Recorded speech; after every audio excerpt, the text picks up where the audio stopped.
Assalamualaikum warahmatullahi wabarakatuh. Alhamdulillahi rabbil alamin. Assalatu wassalamu ala asrafil anbiya'i wal mursalin Sayyidina wa maulana Muhammadin. Asyhadu an la ilaha illallah wa asyhadu anna Muhammadar Rasulullah. Allahumma salli ala Sayyidina Muhammadun musahbihil wal ikhram ya wal jalila wal ikhram. La nabiyya ba'da wa tahiri wal mujahidina amma ba'du. Ibadullah wa itaqullah.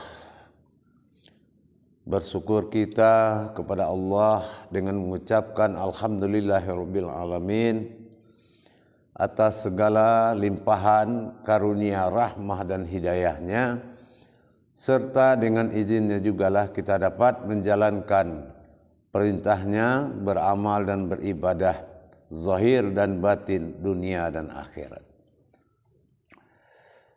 Bertemu lagi dengan saya, Guru Mursyid Syekh Nur Muhammad Buya Irwan Maulana Al-Khalidi, dalam makom majelis zikir Ma'rifatullah dalam channel Buya Pasaman Timur.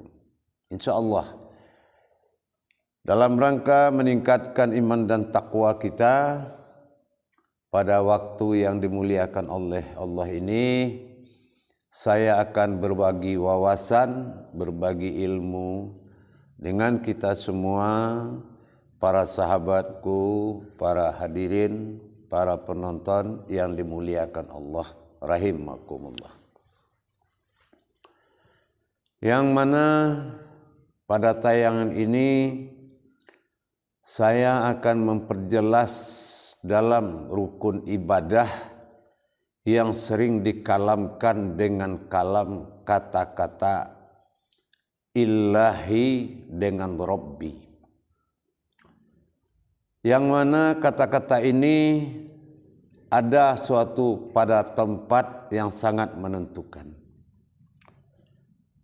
Apa tempat yang menentukan? Pertama dalam niat.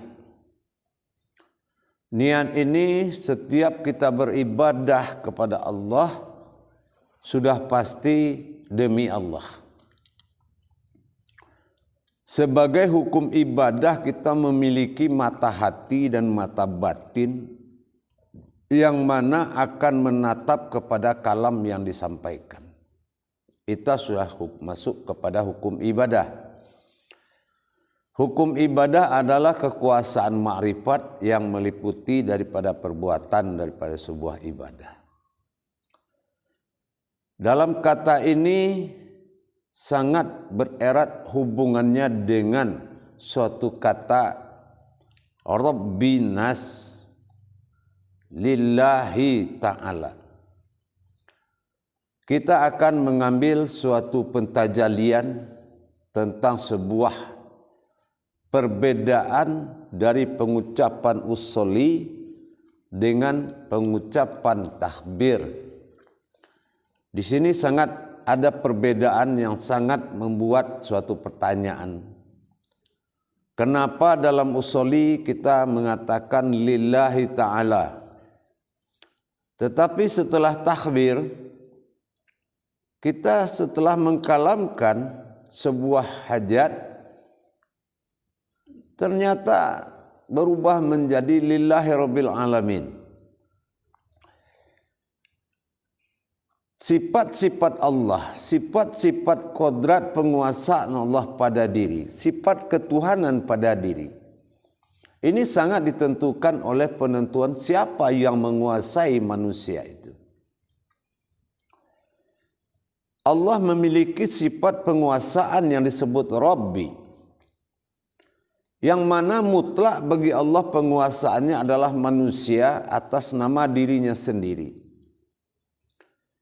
Dikatakan lillahi rabbil alamin, setelah lillah rabbi tadi, perjalanan kekuasaan itu menuju sifat al-aminnya.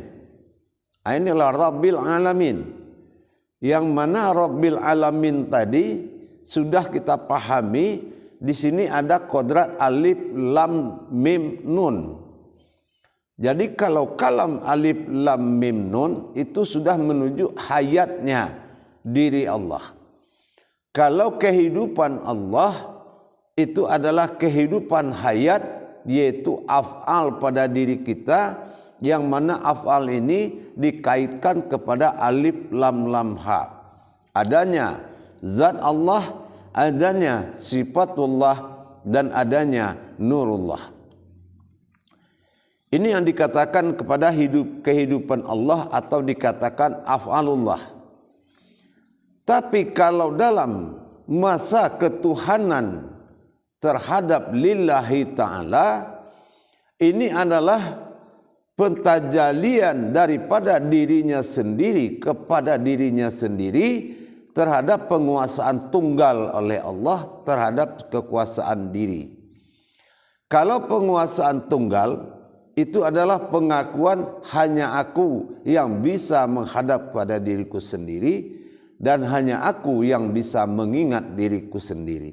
Nah, ini sudah lillahi ta'ala.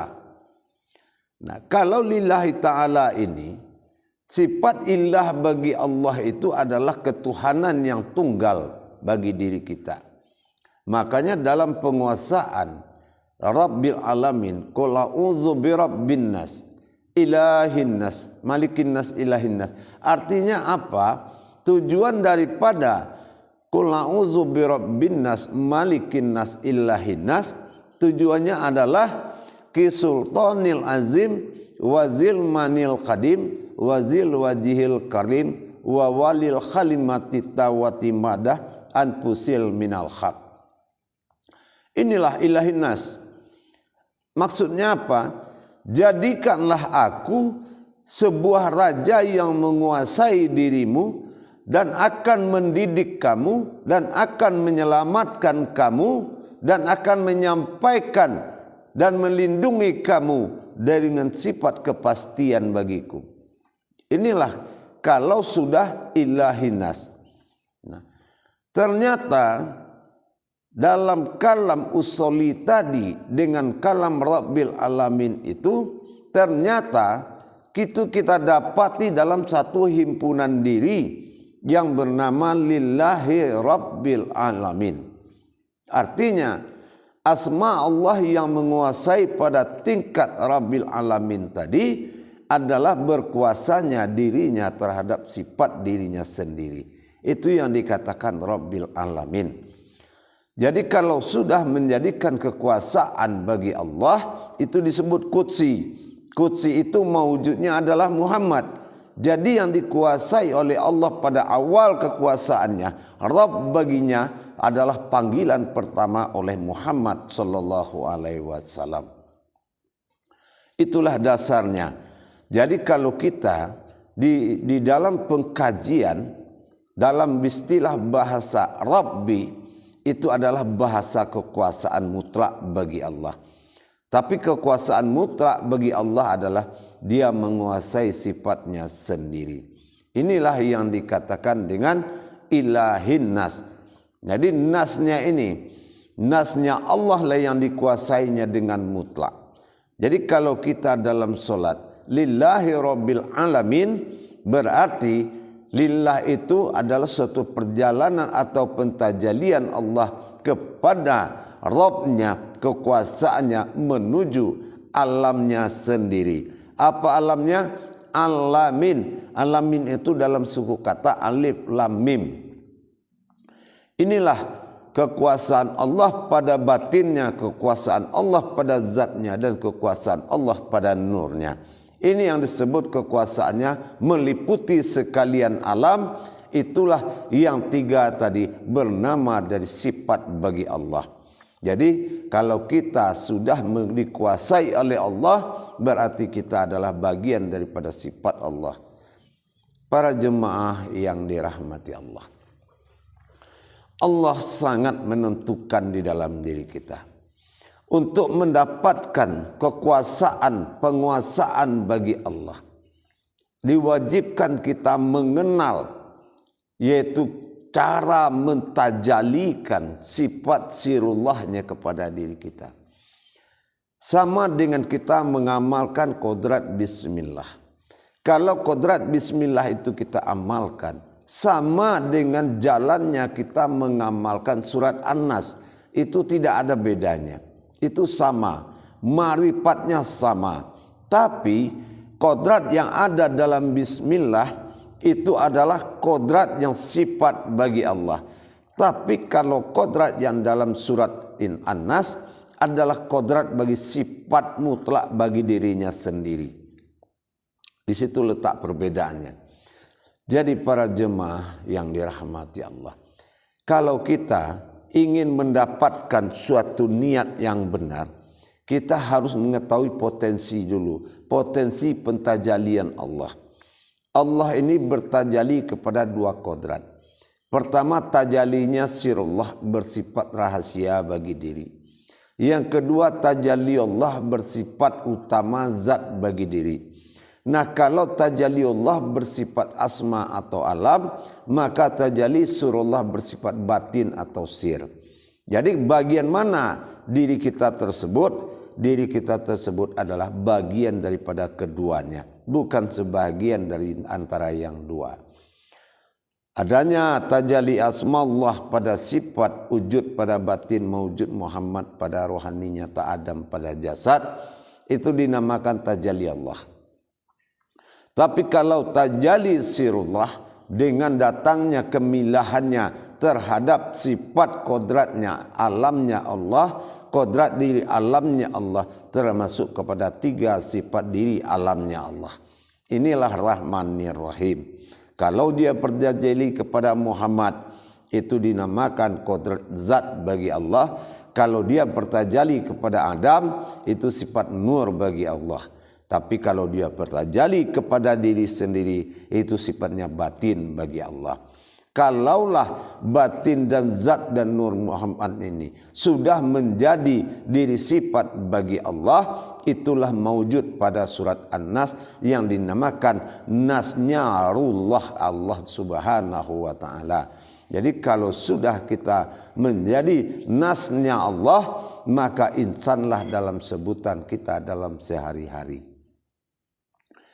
Para jemaah yang dirahmati Allah rahimullah, kita tidak mudah menyatakan sebuah pentajalian kalau umpamanya kita melakukan Rabbi. Bagaimana Allah itu bisa menguasai kita? Tentu dengan kita mengenal, yaitu kodrat-kodrat yang mutlak bagi Allah. Pertama, kodrat sifat bagi Allah. Kalau kodrat sifat bagi Allah, itu adalah wujudnya batin bagi manusia. Tapi kalau kodratnya zat bagi Allah, itu adalah kodrat rohani bagi Allah. Tapi kalau kodrat hayat bagi Allah, itulah nurani bagi Adam. Itulah. Jadi kalau itu sudah menjadi suatu kodrat sifat bagi jasad atau bagi diri, maka robnya itu sudah meliputi sekalian alam. Pernah juga saya sampaikan, tiga hakikat Allah berfungsi dalam diri, yaitu pertama adalah arasullah. Inilah bukti kekuasaan kerobbiannya kita. Rabbinas, pertama adalah arasullah, kekuatan Allah. Ini aras yang dimaksud kekuatan Allah itu adalah wujud yang membagikan segala sifat-sifatnya. Itu dinamakan daripada arasullah. Jadi dengan adanya arasullah, maka berlakulah permintaan-permintaan bagi sifatnya sendiri. Yang kedua itu adalah qudsi Allah. Kalau qudsi Allah itu kekuasaan. Nah, ini yang disebut dengan Rabb. Jadi lebih tepat Rabb ini adalah masuknya kepada Rabbil Alamin. Rabbil Alamin ini adalah rahmatan fil alamin yang diwahyukan kepada maujud yang disebut dengan Muhammad. Jadi kalau kekuasaan itu dilimpahkan kepada mutlak pada Muhammad, maka Nur Muhammad ini adalah wujud daripada kodrat diri umat manusia. Jadi orang yang tidak melihat kodrat Muhammad pada dirinya, itu bukanlah orang yang berasal daripada sifatnya Allah. Para jemaah yang dirahmati Allah rahimakumullah. Bagaimana dengan keilahannya? Nah, keilahannya juga saya pernah bilangkan. Kalau sudah lillahi ta'ala, nah di situ ada ilah, ada ta'ala. Ini perbedaan dengan ilah dengan ta'ala dengan Rabb tadi. Sebetulnya ini adalah sifat tingkah bagi Allah, sifat keesaan, sifat kekuasaan.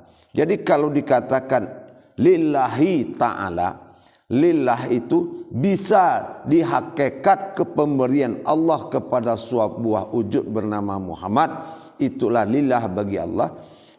Bisa juga dikatakan lillah ini sebuah jalan. Nah, kalau ta'ala ini adalah sifat tunggal ketuhanan bagi Allah. Jadi kalau seseorang menyebut ta'ala, Allah ta'ala, lillahi ta'ala, berarti sifat ketuhanannya sangat kuat. Ketuhanannya sangat menentukan dan sifat ketuhanannya adalah aras bagi Allah. Jadi itu yang dikatakan lillahi ta'ala. Jadi kalau kita berusuli lillahi ta'ala tadi wujudnya sudah jelas. Lillahi ta'ala itu illahi ta'ala. Illahi ta'ala. Ta'ala itu adalah sifat Tuhan, kewujudan Tuhan bagi diri, dan lillah ini adalah kedatangan atau pemberian bagi Allah. Jadi kalau kita sudah diberikannya makom daripada diri kita, zat bagi diri kita, zat Allah bagi diri, nur Allah bagi kodrat jasad, berarti itu adalah lillahi ta'ala. Jadi kalau kita menyebut lillahi ta'ala, kita harus menetap kodrat-kodrat tersebut. Itu kalau kita lillahi ta'ala. Bagaimana dengan lillahi rabbil alamin? Nah, lillahi rabbil alamin, hakikat daripada lillahi rabbil alamin itu termasuk segala gerakan. Itu af'alullah, gerakan ruhani, fi'il. Tidak ada gerakan kita semata, itu gerakan Allah semata. Itu namanya rabbil alamin. Kalau sudah Allah mengambil alih yang bergerak, termasuk yang menggerakkan, itu adalah perbuatan af'alullah itu sendiri. Itu yang dikatakan lillahi rabbil alamin. Nah, jadi kalau kita sudah paham bagaimana wujud gerak lillahi rabbil alamin tadi, kita lihat percontohan, yaitu berdiri. Berdiri dengan duduk. Nah, ini adalah perbuatan yang sangat dirahasiakan oleh Allah. Dikala berdiri, Allah fil awalun, Allah bersifat awal, lillahi wallahi fil akhirun, Allah juga bersifat akhir. Apa awal solat? Berdiri. Apa akhir solat? Duduk. Nah, kalau kita tahu tajalinya apa yang berdiri dan siapa yang duduk, inilah yang dikatakan dengan kemampuan Allah, Allahumma sholli ala sayyidina Muhammad. Jadi Allah yang bertajali kepada diri Muhammad, maka dikatakan raka'aiti muni usolli, ikutilah solat aku, lihatlah seperti aku solat. Jadi kalau sudah lepas dari berdiri, itu adalah pembawaan daripada maujudullah, disebut sifat Muhammad. Benar enggak itu? Benar atau tidak? Kita akan periksa di surat At-Tahiyat. Di At-Tahiyatul tadi jelas sudah Assalamualaikum ayyuhan nabiyyu rahmatullah. Ternyata yang duduk itu adalah maujudullah dalam wujud Muhammad Rasulullah. Makanya dilambangkan gambar sahadat. 2 kalimat sahadat seperti orang duduk. Artinya apa? Itulah sifat maujudullah untuk menyampaikan rahmatan fil alamin setelah diberikan 3 persyaratan besar bagi Muhammad kepada Allah Subhanahu wa taala. Persyaratan itulah yang dikatakan at-tahiyatul mubarakatul thayyibatul lillah. Setelah diberikan hak itu, dikembalikan lagi ke Muhammad menjadi suatu tahbir, yaitu menyampaikan kepada seluruh alam dengan rahmatan fil alamin. Allah nobat Muhammad menjadi rahmatan fil alamin, dan Allah bersuruh Muhammad menyampaikan sebagai kalam daripada Allah, Assalamualaikum warahmatullahi wabarakatuh. Jadi kalau sudah Muhammad menyampaikan salam kepada seluruh alam, berarti itulah solat yang di awalnya perintah Allah, ternyata di dalam solat mengambil perintah Allah untuk disampaikan kepada sekalian alam. Jadi kalau ingin tahu mana Rabb dan ilah keputusan tadi, Rabb itu adalah pada tahiyat akhir dan ilah itu adalah pada tahiyat awal. Bertajali Allah kepada diri itu dinamakan ilahinas, Allahumma salli ala Sayyidina Muhammad, dan bertajali Allah kepada Muhammad itu dinamakan dengan Rabbil Alamin. Nah, disinilah kondisi sujud atau tumbadil. Tumbadil itu Allah berhakikat bersyafaat kepada Muhammad agar Muhammad menyampaikan ketuhanannya kepada sekalian alam. Para jemaah yang dirahmati Allah rahimakumullah. Insya Allah dengan kita tahu tujuan daripada Rabb dan Ilah tadi, itu sebetulnya kita sudah paham terhadap syahadat rakaat syahadat tahiyat awal dengan syahadat tahiyat akhir. Disinilah kenyataan Rabbi dan Ilahinas tadi. Rabbin nas itulah penyampaian ketuhannya di tahiyat akhir kepada seluruh alam, dan Ilahinasnya disitulah salawat didirikan dengan martabat insaniyah namanya.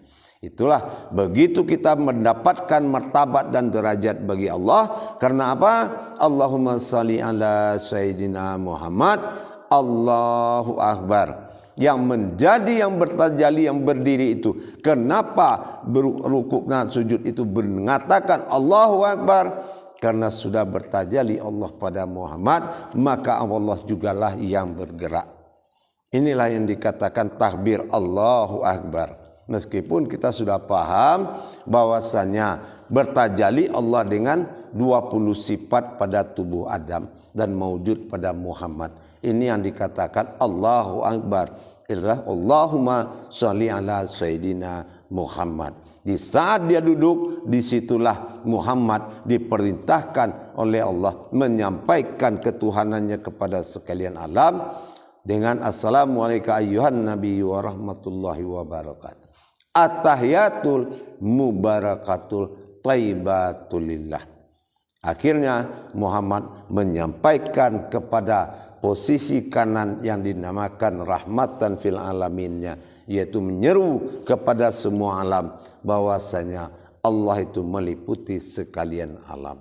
Begitu juga kepada kirinya bersifat batin bagi Allah adalah penyampaian ketuhanannya Allah kepada sekalian umat ruh yang bernyawa dan yang hayat, yang hidup. Jadi Rabbin nas itu adalah posisi rahmatan fil alaminnya Muhammad pada tahiyat akhir, dan ilahin nas itu adalah pernyataan ketuhanan Allah pada diri manusia pada tahiyat awal. Jadi kalau sudah fungsi kita bersahadatlah dua-duanya tadi, antara satu kalimat pada tahiyat awal dan satu kalimat syahadat itu pada tahiyat akhir, maka inilah yang dikatakan lillahi rabbil alamin. Lillah illah, Rabb menguasai alamin dari seluruh penciptaan dan dirinya sendiri. Begitulah para jemaah sekalian. Kalau kita sudah paham, berarti lillahi rabbil alamin kita itu sudah pada diri dan pada sekalian alam. Ilahin nas yaitu lillahi ta'ala itu adalah mutlak Allah pada diri kita sendiri. Dan kalau sudah Rabbil Alamin, Allah telah hidup dengan hayatnya, yaitu nurani, rohani dan rabbani. Insya Allah dengan niat ini maka kita sudah bisa menghidupkan pandangan kita kepada kalam itu sendiri. Janganlah sekali-kali membaca ayat yang kita tidak mampu melihat kodrat ayat itu sendiri. Karena kita diperintahkan leburlah ayat itu menjadi kauliyah, leburlah kauliyah itu menjadi munajat, leburlah munajat itu menjadi ma'rifat. Maka diwajibkan kita mengetahui ma'rifat daripada ayat-ayat sholat tersebut. Baik para jemaah sekalian, dengan waktu dan jadwal yang sangat pendek ini, jangan kita salah mengatakan lillahi ta'ala, demi Allah, sesungguhnya Rahman dan Rahim itu adalah kuncinya. Kalau Rahman itu posisinya pada alam, Rahim itu posisinya kepada Ar-Rahim. Di dalam bismillah semua sudah terjawab. Insyaallah akhirul kalam, wabillahi taufik wal hidayah. Wassalamualaikum warahmatullahi wabarakatuh.